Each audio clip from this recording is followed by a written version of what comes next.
વિના તો ગમે તેટલી ભક્તિ કરે તો પણ, ને કૃપાએ કરીને અખંડ મૂર્તિ દેખે તો પણ શું? માટે ભગવાનના ભક્તમાં આત્મબુદ્ધિ એ સત્સંગ છે. ને સત્સંગ તો રાત્રિ પ્રલય સુધી કરશો ત્યારે થશે, ને પછી તેને દેશકાળ નહીં લાગે એવો સત્સંગ કરવો છે.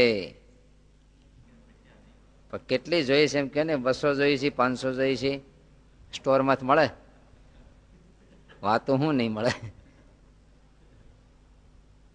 સામે શું કે વાતું નહીં મળે, ઉલટી વધારે મળશે. હવે તો ઓફસેટમાં છપાવવા મળી, પેલા નહોતી મળતી. સ્વામી વખતે છાપખાના બહુ નહીં એટલે ઓછી હાથ લખાણ હતું એટલે ન મળતી. હવે તો ઓફસેટ થઈ ગયા, 2 દિવસમાં તમને છાપીને આપી જાય 5000. તો વાતું મળી પછી વાતું ના કરનારાની શું જરૂર છે? કેમ? તો એમ નહીં, તમે પકડી નહીં રાખો, હકીકત કયો શું છે. વાતું જ મળી ગઈ તો વાતું ના કરનારાની શું જરૂર તમારે? હવે કયો હું પણ કયો?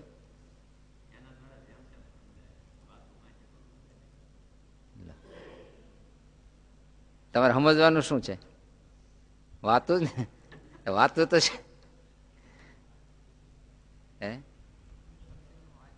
એ ભોજન રાંધીને રસોઈયા વૈયા ગયા, પણ ભોજન પીડ્યા પછી તમે રસોઈયા વૈયા ગયા તો શું તકલીફ છે? તમારે તો ભોજન કરવું છે ને. રસોઈયા વૈયા ગયા, ભલે વૈયા ગયા, હાલો રાંધીને ગયા છે ને. એમાં સત્પુરુષો વૈયા ગયા, પણ આપણા માટે બસ તે બીજું શું છે? વાતું નહીં મળે એ પ્રોબ્લેમ હતો, વાતું તો આપણા હાથમાં આવી ગયા એટલે હવે કઈ બહુ ચિંતા છે નહીં.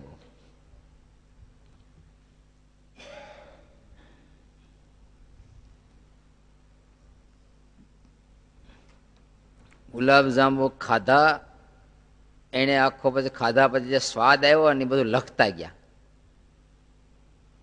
ગુલાબજાંબુ આવા હોય, આવી રીતે બને, આવા સ્વાદિષ્ટ હોય, આ હોય બધું લખીને આખો 5 પાનાનો કાગળ તમને આપતા ગયા. બસ તમારે ગુલાબજાંબુનો સ્વાદ આવી જાય ને એમાંથી. કેમ? એને જે સ્વાદ આવ્યો એ બધું લખીને તો ગયા છે, પણ તમારે શું ખોટ છે હવે? આ તો ભાઈ માલ વૈયા ગયા ને ભરતિયા રહી ગયા એવું છે. બધું માલ વૈયા ગયા હાથમાંથી, ભરતિયું રહી ગયું. હવે ભલે ની માલ વૈયો ગયો, બિલ તો આપણી પાસે છે ને, ચૂકવો. નાના બાળકને જેમ શરદી આદિક થયા હોય તો દવા ન પીતો હોય ને, તે ટીકડી પેંડામાં નાખી અને ખવડાવી દે, અથવા હાકરની ગાંગડી હાથમાં આપીને દવા પાઈ દે. પણ પ્રશ્ન એવો થયો, હાકરું રહી ગઈ, પેંડા રહી ગયા, દવાઓ વહી ગઈ. હવે એ ખાઈને હાજા થાય? પેલા એ ખાતા પણ દવા હોતા ખાતા, અને હવે ખાલી. તે આ બધા મંદિરો, વ્યવહારો, વ્યવસ્થાઓ આ બધું શું છે કે ડાયરેક્ટ અધ્યાત્મ કોઈ પાન કરી શકતું નથી. એના માટે આખી વ્યવસ્થા, સંપ્રદાય એટલે એક વ્યવસ્થા છે. સમજો ને, અવળું પડશે. સંપ્રદાય એટલે એક પ્રકારની વ્યવસ્થા છે. સંપ્રદાય કોઈ ધર્મ નથી. ધર્મ તો એક જ છે કે આત્માને પરમાત્માનું જે સ્વરૂપ છે એટલો ધર્મ છે. બાકી બધી એ વસ્તુને પામવાની વ્યવસ્થા ઊભી કરવામાં આવી છે. પ્રેમ છે ને એ જ ભક્તિ છે. બાકી પ્રેમ પામવા માટે પ્રદક્ષિણા, માળા, દંડવત, પૂજા, અન્નકૂટ આ બધું તો પ્રેમને પામવા માટેની વ્યવસ્થા ઊભી કરી છે. એમને તમે પ્રેમ પામો કેવી રીતે? પણ આવું બધું કંઈક કર્યું એના માધ્યમથી મહારાજ પ્રત્યે આપણી વૃત્તિઓ ધીમે ધીમે ધીમે ધીમે ધીમે વળતી રહે, એના પ્રત્યેનો ઉત્સાહ જાગતો રહે. માધ્યમ છે. ખ્યાલ આવે છે? ભક્તિ પ્રેમ તત્વ જ છે, પણ એ પ્રેમ તત્વને ઉદય કરવા માટે, પામવા માટે આ બધી વ્યવસ્થા ઊભી કરી. કીર્તનો શેના માટે છે? ગાવા માટે છે? નહીં, ગાવા માટે છે. આ વાત ગાવા માટે નથી રહ્યા, ખાલી સાંભળવા માટે જ છે. પેલા કીર્તન ગાવા માટે હતા, હવે સાંભળવા માટે છે. કેસેટ ના સાંભળવા માટે છે એમ. ભક્ત તો નૃત્યથી, ભક્તને માટે નૃત્ય તો નૃત્ય કરવા માટે છે ને આપણે હવે નૃત્ય જોવા માટે છે. ઘર કે જોવા માટે છે કે રહેવા માટે છે? પણ કોઈક લઈ ગયા પછી જોવા માટે જ રહે ને, અંદર રહેવા ન મળતું હોય. જૂના વખતમાં ડોહાનો ખાટલો પછી ક્યાં રહેતો ખબર તમને? ડેલી હોય ને અહીંયા એક ઓટલો કર્યો હોય, ત્યાં ખાટલો રહે છે.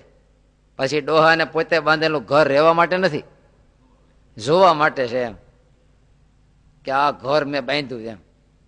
પેટા પાટા બાંધી અને આ ઘર બાંધ્યું. રેવાય નહીં, રે તો છોકરા, ખાલી જોવા માટે.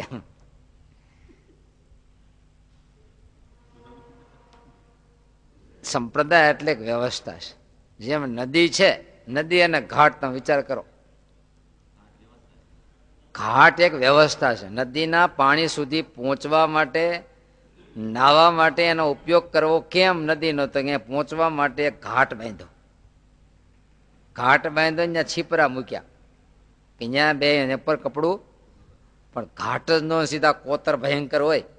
હવે નદી જોવા માટે છે, કારણ કે પહોંચવા માટે કોઈ ઘાટ ત્યાં નથી. ત્યારે સંપ્રદાય ઈશ્વર તત્વ સુધી પહોંચવા માટે એક વ્યવસ્થા. અનેક સંપ્રદાયો છે. જે મહાપુરુષો અહીંયા પહોંચ્યા એને એક વ્યવસ્થા ઊભી કરતા ગયા જીવાત્માઓ માટે. પછી વલ્લભાચાર્ય હોય, રામાનુજાચાર્ય હોય, ચૈતન્ય હોય, મારે શું કર્યું એને કે આ વ્યવસ્થાથી તમે ચાલશો આ રીતે તો તમે ઈશ્વર સુધી પહોંચી જશો એમ. પછી ઘાટ તૂટ્યા, ભવંડા પીડ્યા. ઘણી વાર ઘાટ બહુ સારા રહ્યા પણ નદી સુકાઈ ગઈ. હવે એનો અર્થ શું? કદાચ ઘાટ ઓછા વધતા તૂટ્યા તો વાંધો નહીં, પણ નદી હોય ને તો વાંધો નહીં. ધીમે ધીમે પગલા મૂકતા મૂકતા અહીંયા પોગી જાય. પણ ઘાટ વ્યવસ્થિત રહી ગયા પણ નદી જ સુકાઈ ગઈ. હવે શું કરશો? જેને કાઠિયાવાડમાં એવું છે ને, ઘાટ રહી ગયા પણ નદીઓ સુકાઈ ગઈ. ગાવડકા, અમરેલી પાસે ગાવડકા છે, ખાંડનું કારખાનું ઉદઘાટન કરાયું દોમ રીતે. ભીખાભાઈ દાંત કાઢે. તે બીજા વર્ષે દુષ્કાળ પડ્યો, તે શેરડી ન મળી. 5 વર્ષ રાહ જોઈ પણ બધેથી શેરડીના વાડ બંધ થઈ ગયા. પછી શું કરું? કારખાનું રહ્યું પણ વાડ જ બંધ થઈ ગયા. કારખાનું શું કરું? કારખાનું બધું ખોટવાનું હોય તો હમું કરીને શેરડી થતી હોય તો કંઈક કરત, પણ આખું કારખાનું જ બંધ થઈ ગયું. પછી એ કારખાનું ભીખાભાઈ એની વાડીમાં નાખ્યું. લો, આ નથી કારખાનું અહીંયા સુગર ફેક્ટરી ધોરણપાટ, અહીંયાથી આવ્યું, અહીંયા આવ્યું. પછી એમ હકીકતમાં અહીંયા આખું સ્વામી લખે આથી કરોડ ગણો સત્સંગ થશે. શું થાય? સત્સંગ શું થાય ખબર છે? પોળો પડશે. આ સમુદ્રાંત સત્સંગની વિકાસ થશે. ભાઈ ઘાટ બાંધો પણ મોટા મોટા ઘાટ બંધા હે, હજી મોટા ઘાટ બંધા હે, પણ કાળે કરીને વરસાદ ઓછા થયા નદીઓ હુકાઈ જાય. નદીઓ હુકાતી જ જાય, હુકાતી જ જાય. લો પછી રેડા ગાળી ગાળીને થોડું ઘણું પાણી કાઢશે કાઢવા વાળા. બાકી બધા ઘાટમાં છોકરા રમશે ને બેસે પગથિયે હવા ખાહે બેઠા બેઠા. હા, રવિવારે ફુવારો ચાલુ કરી, બાકી બંધ હોય, બધા ફુવારા ફરતા બેહીને હવા ખાતા હોય. એમ ફુવારો બંધ હોય, હવા ખાય. મોટા સંતોને આ બધી વ્યવસ્થા અને સરિતા બે અલગ દેખાય છે. આપણે બધું એ જ ઘાટને નદીમાં ને અહીંથી આપણે ડબલા ભરી જવાના અને ઘાટ ઉપર બેહી અને પીવાના, અથવા તો અહીંથી હાંડા ભરીને ઘાટ ઉપર બેહીને કપડાં ધોવાના. નદી તો હુકાઈ ગઈ, હવે શું કરવાનું? અહીંથી લઈને ત્યાં બેસી અને વાપરવાનું. આ ઘાટના ઉપયોગ લે. ત્યારે આથી કરોડ ગણો સત્સંગ થશે. માણાનો ટોળા વધશે, વ્યવસ્થાઓ વધશે, ડેકોરેશન. પહેલા અન્નકૂટ 108 આઈટમ તો 208 થાય. હવે પૈસો વધ્યો, વ્યવસ્થાઓ વધી, મશીનો વધ્યા, વેરાયટી વધી. કાયમ છાપામાં 2-3 વેરાયટી આવે. કેટલી કેટલું છે હવે તો. અન્નકૂટ તો વધશે ને, પણ પ્રેમ વયો જશે અને વ્યવસ્થાનો અહમ જાગશે. જો અમારો અન્નકૂટ 700 આઈટમ, 500 આઈટમ, 300 આઈટમ, એનો અહમ વધશે. જેટલું કરશે એટલું અહમના પોષણ માટે કરશે, પણ પ્રેમ માટે કોઈ નહીં કરે, ભગવત પ્રસન્નતા માટે. અને ત્યારે ગઢપુરના મંદિર થાય અને દુબળી ભટ્ટ અડધો રૂપિયો આપે ત્યાં તો મહારાજ ખુશખુશાલ થઈ ગયા. કોઈ કે આપડા 2000, કોઈ કે 2500, કોઈ કે 3500, બોલ જઈ બોલાતી છે ને આ ભગત તો ખાલી ચીથરી આપી દીધી. અડધો રૂપિયો નીકળ્યો ત્યાં મહારાજ ખુશખુશાલ થઈ ગયા. કેમ? એને લોટ માગી માગી માગી માગી અને અડધો રૂપિયો કેટલા વર્ષે ભેગો થયેલો સર્વસ્વ આપી દીધું. મહારાજના મંદિર થાય છે ને, ચીથરી બાંધીને આપી દીધું. એનો પ્રેમ, લાગણી, ગુપ્તદાન. ખુશ થઈ ગયા. એ મહારાજ કે સાંભળો સાંભળો, ગોપીનાથજી મહારાજના શિખરના કળશ ચડી ગયા. એટલા બધા વિચાર કરે એને ડોહાએ ભામણે શું એવું આપી દીધું તે શિખર ઉપર કળશ ચડી ગયા. બધા પૂછવા માંડ્યા, મહારાજ કે કળશ ચડી ગયા, અમારા ભૂદેવનું દાન આવ્યું એટલે કળશ ચડી ગયા, હવે કોઈ ખોટ નહીં રે. નહીં રે. કાયમ આપણે 5 કેરી લાવતા સિઝન પ્રમાણે, પછી તો 5-10 આંબા વાવી દે, પછી એમ થાય હવે વાંધો નહીં આવે 2 વર્ષ પછી. કારણ કે જમીનમાં વવાણું ને, વવાઈ ગયું એટલે એક દિવસ ઝાડ થાય. એમ પ્રેમ છે ને એ ઉગાવો લે, અનંત ગણું થાય. જ્યાં જ્યાં પ્રેમ પાંગર્યો ત્યાં અદભુત વિકાસ થાય છે. અને જ્યાં પ્રેમ નથી, ખાલી વ્યવસ્થા છે ને એ જકડાઈ રહેશે. ખાલી વ્યવસ્થા ગમે એટલી ઊભી કરો, પણ જ્યાં સુધી આશ્રિતો કાર્યકર્તાઓના હૃદયમાં પ્રેમ નથી પકડતો ત્યાં સુધી તમે કહો સમર્પણ કોઈ નહીં કરે. જો અંતરમાંથી પ્રેમ પ્રગટ્યો તો હો જન્મ સમર્પણ કરી નાખો. લાગણી જેવી છે. કેટલો સત્સંગ થાય? આથી કરોડ ગણો. એક માણા હરિભગત હશે તો સ્વામી કે કાળે કરીને 1 કરોડ માણા, 2 માણા સત્સંગી છે તો 2 કરોડ. એ વખતે 100 માણા હશે તો 200 કરોડ. હું 2 કરોડ 100 કરોડ. 100 માણા સત્સંગી છે કેટલા થાય? કેટલા? 100 માણસ સત્સંગી હોય તો છે 100 કરોડ. 200 માણસ હશે તો એ વખતે કેટલા હશે? આગળ જતા આટલા બધા આશ્રિત થાય, કંઠીઓ બાંધી બાંધીને. એમાં જો માનતાઓ શરૂ થઈ તો તમારે હાવ સત્સંગ હેલો કે આ મંદિરે જતા આપણો છોકરો માંદો છે ને હાજો થઈ જાય, ડોબું ઊભું થતું નથી, ઊભું થઈ જાય.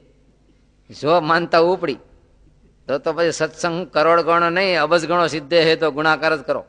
એટલો સત્સંગ વધી જાય. અને એક કંઠી પહેરવાથી તમારે બધા રોગ વ્યા જાય. હમણાં કીધું કે જો આ કંઠી પહેરો તમારે ગમે તે રોગ હોય તો વયો જાય. તો તરત કંઠીઓ મોંઘા ફેક્ટરી નાખો, આ નકામા હીરાવાળા કંઠીઓની ફેક્ટરી નાખી દો તોય લોકો ઉપાડી જાય. એમાં એક માંદડીયું બાંધી દીધું કંઠી ભેગું. કઈ અપા ધંધો ન હાલતો કહેજો, કરજો કઈ. કરોડ ગણો સત્સંગ થશે ને આથી કરોડ ગણા મંદિર થશે. પણ આ વાતું ને આ કથા નહીં મળે. એનું શું કારણ? એક દીવો ખાલી જંગલમાં આપણા હાથમાં હતો, પણ અચાનક પવન આવ્યો, દીવો ઠરી ગયો. હા પછી શું કરવું? જ્યોત તો વહી ગઈ. દીવો છે પણ જ્યોત તે પ્રગટેલો દીવો કહેવાય અને ઠરી ગયેલો દીવો કહેવાય. શું ફેર? દીવો કોને કહેવાય ખબર? એ આમ ગોળ હોય, ઉપર આમ હોય, અંદર ગેસ તેલ હોય, એને શું કહેવાય? નહીં નહીં, ખાલી તમે પ્રગટ્યા વગરનો દીવો તમે મૂકો તો શું કહે? પ્રગટેલો ન હોય છતાં લાવો શું કહો? દીવો. પ્રગટેલ ન હોય તો ફાનસ તમે શું કહો? દીવો જ કહો ને. પ્રકાશ આવે કે પણ નામ શું કહેવાય? નામ તો દીવો કહેવાય કે ન કહેવાય? નામ તો દીવો કહેવાય. ત્યારે વાતો એ તો વાતું, પણ ઓલી જ્યોત વાળી વાત હતી ને આ એમનો વાત છે. પ્રશ્ન એટલો જ છે. હકીકતમાં મહાપુરુષોના અંતરમાં જે અનુભવ પ્રગટ્યાના અનુભવ એ જે વ્યક્ત કર્યા છે એનું નામ આ સ્વામી વાતું કહે છે. તમને છાપેલી વાતો મળશે, પછી એને આને કીધી ને એને આને કીધી ને એને આને કીધી, એમ કરતા કરતા કરતા તમારે સુધી પહોંચશે, પણ ડાયરેક્ટ એ વાત તમને નહીં મળે પછી એમ. કારણ કે અનુભવ હકીકતમાં તમે જો આટલા માણસ બેઠા છે ને, આપણને જો હકીકત જો તપાસીએ તો આપણને ઓબ ચડી જાય. મારો શ્વાસ તમે લેશો ને તમારો શ્વાસ હું લીધા કરું છું, એવું થતું છે કે નહીં? આટલા બેઠા છે તો શ્વાસ તમે છોડો છો, હું લઉં છું, હું છોડું તમે, આટલો જ વિનિમય નથી થતો, તમામ પ્રકારનો વિનિમય થાય છે. મારામાંથી અનંત ઉર્જા નીકળે છે ને તમારામાંથી નીકળે, મારી તમારામાં જાય છે ને આમ જાય છે, મારા વિચારો તમારા છે ને તમારા વિચારો મારામાં આવે છે. આવતું છે, તમે જ બેઠા છો, તમારા વિચારો મારામાં કેમ આવે? પણ હું બોલું તમે આમ જોરથી આમાં કરો એટલે સમજો કે આને છે, એટલે હું જોરથી પછી એ જ પ્રમાણે વાત કરે કે આને ગમે છે. અને તમે જો આમ કરતા હો ત્યાં હું તેમ થાય કે આને ગમતું, વાત ચેન્જ કરો હવે. એનો અર્થ તમારા મનમાં જે છે મારા મનમાં આવી ગયું. આવા તો અનેક સંવેદનો એક માણસની આજુબાજુ હોય છે. હકીકતમાં ગુરુ અને શિષ્યનો ભાવ એવો છે કે ગુરુ પૂર્ણ થયા છે અનુભવથી, અને શિષ્ય હાવ ખાલી છે, ખાલી થઈને આવ્યો છે શિષ્ય હોય તો, નહીતર એ ભરેલો આવતો હોય પાછો દાપણનો એમ.